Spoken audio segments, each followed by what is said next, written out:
تگنی کا ناچ نچا سکتا ہے.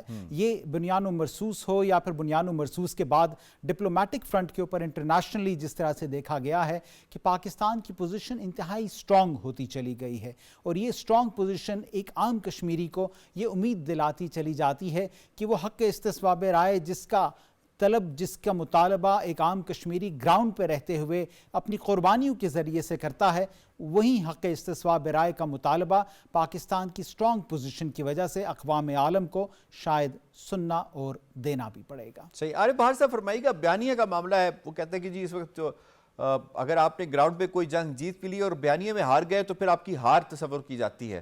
کس قدر آپ سمجھتے ہیں کہ یہ جو جیت کا ہمارا بیانیہ دنیا نے ایکسیپٹ کیا, گراؤنڈ پہ جو ہم نے کام کیا, ہندوستان کو بیانیہ کی جنگ میں بھی ہار ملی, گراؤنڈ پہ بھی ہار ملی, ہمیں اسے آگے ٹرانسلیٹ کیسے کروانا ہے کشمیریوں کے لیے بریدنگ سپیس لینے میں, خاص طور پہ وہ عالمی ادارے جن میں پاورفل میڈیا ہاؤسز آتے ہیں, ان تک یہ بات پہنچانے کے لیے اور ان سے ایکشن اسرٹین کروانے کے لیے؟ یہ بالکل بنیادی سوال ہے جی, کہ ہم نے جو ایک ماحول ملیٹریلی جو بنانا تھا وہ بنا لیا ہم نے. بنیان مرصوص نے پاکستان کا پوٹینشیل, پاکستان کی صلاحیت, پاکستان کی جو طاقت ہے وہ فوجی اعتبار سے پوری دنیا پر عیاں کر دی کہ پاکستان ایسا نہیں ہے کہ جیسا بھارت نے پیش کیا ہے, اور بھارت بھی ایسا نہیں ہے کہ جیسا وہ خود کو چند دہائیوں سے پیش کرتا چلا آ رہا ہے. یہاں تو ایک بات واضح ہو گئی, مسئلہ کشمیر بھی ابھر کر سامنے آیا, اور تنازع کی جو جڑ ہے دونوں ملکوں کے درمیان, دو ایٹمی طاقتوں کے درمیان, وہ بھی دنیا کے سامنے عیاں ہو گئی. ایک ماحول بن گیا. اب اس ماحول کے اثرات کشمیر کی سرزمین پر کیسے مرتب ہوتے ہیں, یہ ہمارے لیے ایک اگلا چیلنج ہے کہ فوجی اعتبار سے ہم نے طاقت اپنی ثابت کر دی, اپنی جو ایک برتری بھارت کی خواہش تھی اس کو خاک میں ملا دیا. اب اس سارے ماحول کا جو ہے ہم نے وہ ڈپلومیٹک سطح پر اس کی اثرات کو سمیٹنا ہے, اس انداز سے سمیٹنا ہے کہ اس کا فائدہ گراؤنڈ پہ اس عام کشمیری کو ملے جو اس وقت بے بس ہے, لاچار ہے, بھارت کے رحم و کرم پر ہے, جس کو اپنی آواز بلند کرنے کی اس وقت اجازت نہیں ہے, اور جس سے تمام ذرائع جو ہیں اظہار کے وہ چھین لیے گئے ہیں. تو یہ اب ہمیں دیکھنا ہے کہ اپنی سرگرمیوں کو ہمیں بین الاقوامی فورمز پہ تیز کرنا ہے, اقوام متحدہ کی سطح پر تیز کرنا ہے, تاکہ جو ماحول ہم نے بنایا ہے اپنی ایک کوشش سے, اپنی صلاحیت سے اور اپنی ایک برتری ثابت کر کے اس ماحول کا فائدہ عام کشمیری کو پہنچے کہ جو کشمیری پاکستان پر تکیہ کیے ہوئے ہے, جو کشمیری اس وقت بے بسی کے عالم میں پاکستان سے ہی مدد کا طلبگار ہے, تو اس کو ہم نے مطمئن کرنا ہے, اس کو ہم نے اس کا فائدہ پہنچانا ہے, زمین تک فائدہ پہنچانا. جی آر بلوچ صاحب فرمائیے گا کہ ابھی ہم نے کچھ دن پہلے دیکھا کہ ہمارے مستقل مندوب کی کاوشوں کے نتیجے میں ایک یو این کی ریزولوشن بھی موو ہوئی ہے جس میں استصواب رائے کا جو حق ہے اس کے حوالے سے دوبارہ ایک انڈورسمنٹ کی گئی ہے وہ جنرل اسمبلی کے اجلاس. تو آپ کیا دیکھتے ہیں کہ ہمیں مزید اب کیا کرنا ہے, کیونکہ ڈپلومیٹکلی جو ہم نے کامیابیاں سمیٹی ہیں تو الٹیمیٹلی کشمیری تو یہ دیکھتا ہے کہ اس کو مزید آگے ٹرانسلیٹ کیا جائے اس کے لیے. تو کیا کچھ ایسا ہو سکتا ہے آج یوم یکجہتی کشمیر کے دن کے حوالے سے, آپ کی کیا سجیشن ہو سکتی ہیں کہ ہم ڈپلومیٹکلی کیا ایسا کام کریں جس سے کشمیریوں کو فائدہ ہو مزید؟ دیکھیے, پہلے تو کوشش یہ کرنی چاہیے جو کہ ایک آئیڈیل ہے کہ ہم ایک دفعہ پھر اس کو سیکیورٹی کاؤنسل میں لے جائیں, اور جو پرانی جتنی 17 شاید ریزولوشنز ہیں جو سیکیورٹی کاؤنسل کے گزشتہ 50 سال میں سے زیادہ میں پاس ہوئی ہیں, ان کو ری ایٹریشن کرے, اور پھر آگے چل کے ایک ان کا میکینزم ہوتا ہے امپلیمنٹیشن کا, اس کو جو ہے وہ اس کے لیے بھی ہم کاوشیں کریں, اور ساتھ ساتھ جو بڑی طاقتیں ہیں ان کو میرے خیال اب پاکستان کے لیے ایز اے آڈینس زیادہ افیکٹو ہوں گے لوگ. اسی طرح سے جو ہماری اس وقت مڈل پاورز ہیں ریجن کے بھی اور باہر جو ہے, وہ آپ کی بات سن رہے ہیں, کیونکہ انڈیا اب اس کیٹیگری میں اپنے آپ کو پوز کر رہا ہے کہ جو کہ ریجن میں ہیجمون ہونا چاہتا ہے. اور اب یہ کلیئر ہو گیا ہے کہ جتنے بھی ریجنل ہیجمون ہیں یا گلوبل ہیجمون, وہ تمام کے تمام acquiring of territory and occupation of territory کی پالیسی کو اپنانا چاہ رہے ہیں, کچھ ڈکلیئرڈ اور کچھ انڈکلیئرڈ. تو یہ ایک بہت بڑا ایک ایشو ہے جس پہ آپ کو بہت سپورٹ مل سکتی ہے. تو اگر ہم اس طرح بھی اسٹریٹجی ہو سکتی ہے کہ پہلے کہ any attempt to annex any territory, to convert the status of people, جس کو